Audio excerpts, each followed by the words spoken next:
함께 기도하겠습니다. 죄의 삭은 사망이요 하나님의 은사는 그리스도 예수 우리 주 안에 있는 영생이니라. 거룩하신 하나님 은총원에 감사합니다.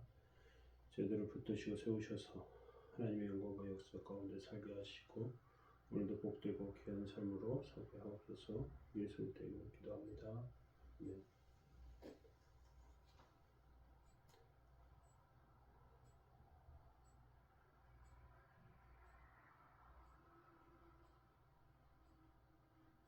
예. 찬송가 295장 1절 찬송 드리겠습니다. 근죄에 빠진 나를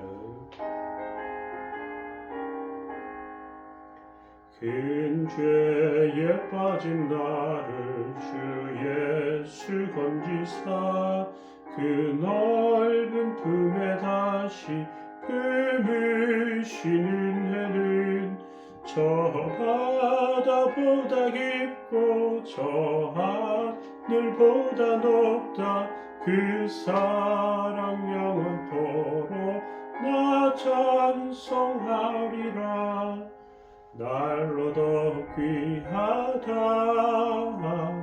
날로 더 귀하다. 한이 없이 넓은 우리 주의 사랑 날로 더 귀하다. 아멘. 시편 119편 137절에서 139절 말씀 보겠습니다. 여호와여 주는 의로우시고 주의 판단은 옳으시니이다. 주께서 명령하신 증거들은 의롭고 지극히 성실하니이다. 내 대적들이 주의 말씀을 잊어버렸으므로 내 열정이 나를 삼켰나이다. 아멘. 네, 오늘 시편 119편 19번째 말씀입니다. 시편 119편 말씀 길어가지고 계속되네요. 19번째 말씀 두 종류의 하나님의 의에 대해서 살펴보기로 원합니다. 이미 두 개의 히브리어를 아는 것이 도움이 된다고 했는데 하나는 토브라는 단어, 좋다라는 뜻이고요.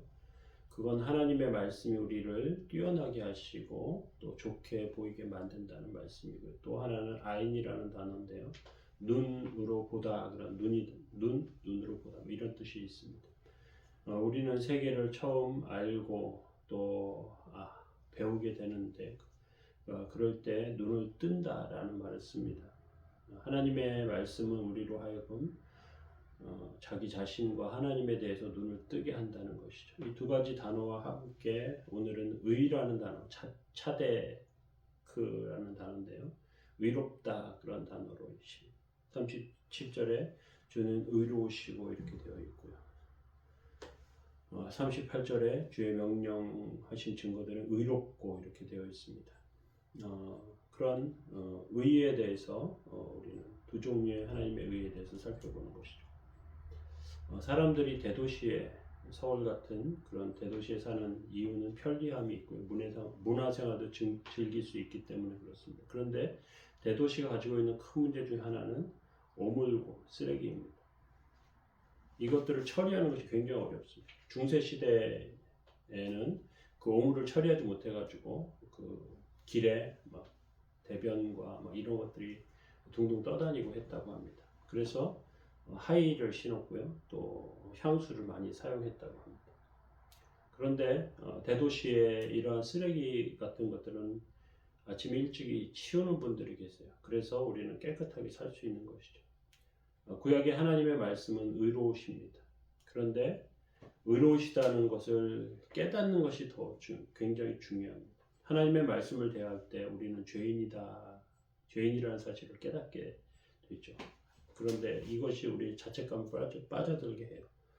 하나님은 의로우시기 때문에 하나님 앞에 인간은 자기 욕심만 채우는 죄인일 수밖에 없습니다. 그런데 시편 기자, 특별히 다윗은 하나님의 말씀을 묵상하면서 하나님의 말씀, 하나님에 대해서 발견을 하는데요. 새로운 눈이 떠집니다. 하나님께서 두 분이시라는 거예요. 한 분은 하나님 우리 형상대로 사람을 만들자 하셨는데요.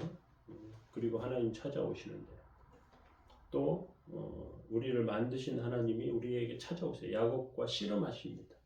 그 하나님이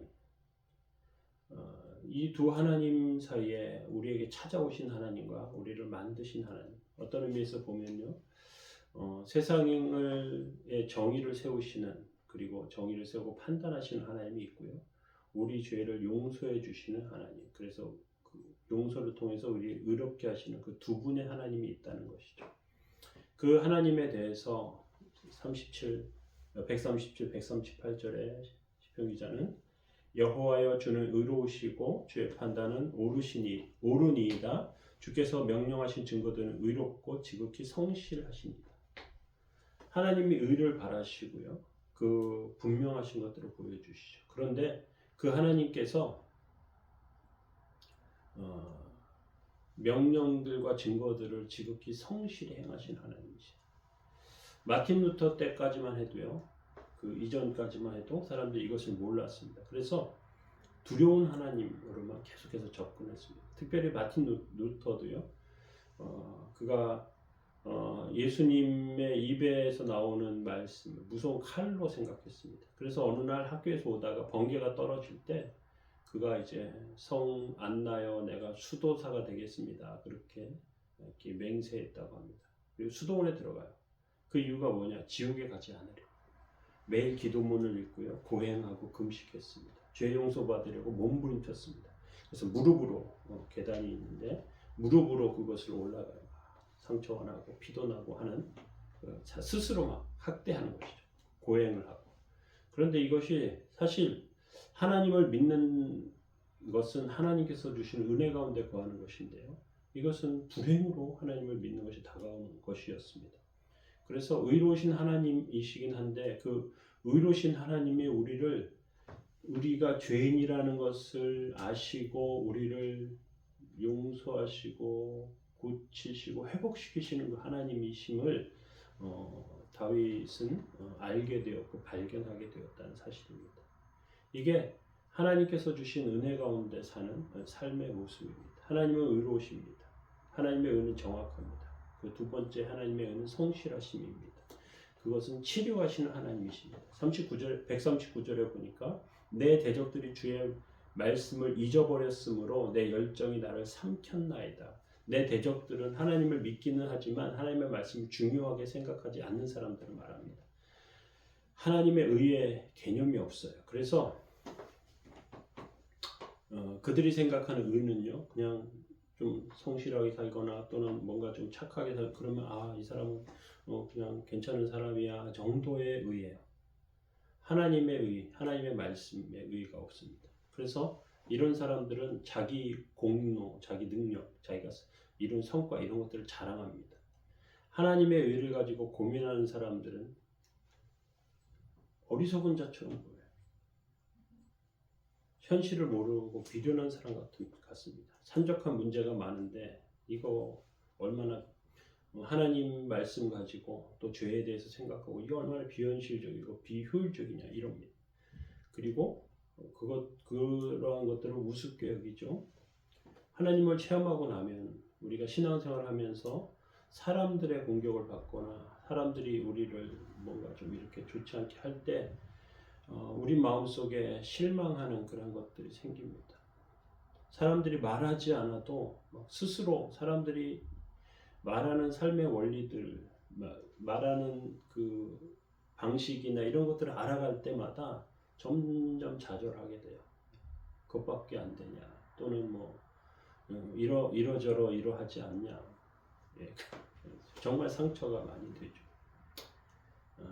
그런데 하나님의 말씀에 대한 열정이 식은 사람들, 특별히 하나님의 의 안에 의에 대한 그런 이해가 다윗처럼 성실하신 하나님의 의, 또 의로우신 판단하시는 옳은 하나님의 의, 두 가지를 잘 적절히 알아야 합니다. 전례역정에 보면요, 크리스찬이 천신만고 끝에 좁은 문으로 들어가요. 그런데 어떤 집에 도착했는데 이 집이 그 방이 깨끗하게 하려고 빗자루를 쓸면 먼지가 굉장히 확 하고 올라옵니다. 견딜 수 없죠. 공사 현장 같은 데서 이제 빗자루질 막 이렇게 하면 바닥에 있는 먼지가 확 하고 올라와요. 거기 있는 사람 다 견딜 수가 없어요. 그런데 천례역정에 보니까 그렇게 먼지가 확 나는데 어떤 소녀가 와가지고 물을 뿌려줘요. 그러니까 그 더러운 것들이 다 이렇게 씻겨 나가는 거예요. 이것의 해석에 따르면요, 빗질은 율법이라고 합니다. 율법으로는 먼지가 더 나는 것이에요. 근데 물 뿌리는 건 복음입니다.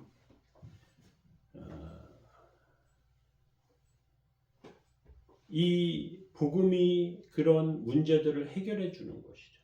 우리가 하나님의 말씀을 사랑하다가 순간적으로 사단의 공격을 받을 때 열정이 식고요. 또 우리의 추하고 어리석고 또 바보 같았던 과거의 것들이 확 일어날 때가 있습니다.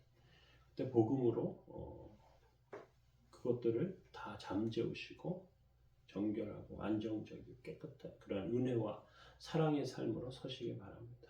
이것이 하나님의 의의 두 가지, 의롭고 판단하시는 의, 또 성실하신 의, 그 성실하심으로 우리를 지키시고 붙들어 주십니다. 이것들을 기억하시고 승리하시는 오늘 하루의 삶이 되시기 바랍니다. 기도하시겠습니다. 이 세상이나 세상에 있는 것들을 사랑하지 말라. 누구든지 세상을 사랑하면 아버지의 사랑이 그 속에 있지 아니하니 이는 세상에 있는 모든 것이 육신의 정욕, 안목의 정욕, 이생의 자랑이니 다 아버지께로 온 것이 아니요 세상으로 쫓아온 것이라. 거룩하신 주여, 은총과 은혜 감사합니다. 저희들에게 세상의 것들을 쫓지 않게 하여 주시고 또 하나님의 성실하신 가운데 승리케 하시며 하나님의 보호하심과 인도하심을 통하여 온전케 하여 주옵소서. 오늘도 승리하는 삶, 복되게 세워지는 삶 다 되게 하옵소서. 도우시기 원합니다. 예수님의 이름으로 기도합니다. 아멘.